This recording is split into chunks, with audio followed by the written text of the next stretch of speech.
শিশুর দাঁতের যত্ন। শিশুর মুখে দাঁত ওঠার আগে থেকেই যত্ন নেওয়া উচিত।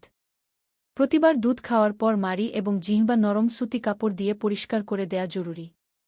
টুথপেস্টের ক্ষেত্রে 1 থেকে 3 বছর বয়সী শিশুদের ফ্লোরাইড মুক্ত টুথপেস্ট দিতে হবে। এ সময় বিভিন্ন রং ও স্বাদের জেল টুথপেস্ট দেয়া যেতে পারে। কারণ শিশুরা এ সময় সঠিকভাবে কুলি করতে পারে না বলে অনেক সময় টুথপেস্ট গিলে ফেলে। তবে 3 বছর বয়স থেকে ফ্লোরাইড আছে এমন পেস্ট ব্যবহার করা উচিত। ফ্লোরাইড দাঁতকে শক্তিশালী করে, দাঁতের ক্ষয় রোধ করে এবং মুখের ক্ষতিকর ব্যাকটেরিয়া দূর করে।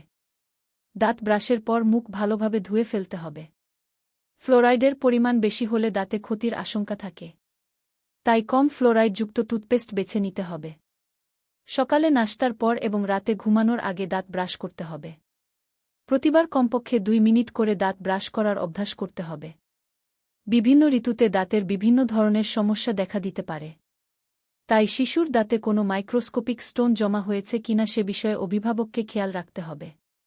দাঁতে ব্যথা বা শিরশির অনুভূত হলে গরম পানিতে লবণ দিয়ে দিনে অন্তত 2-3 বার কুলকুচা করতে হবে।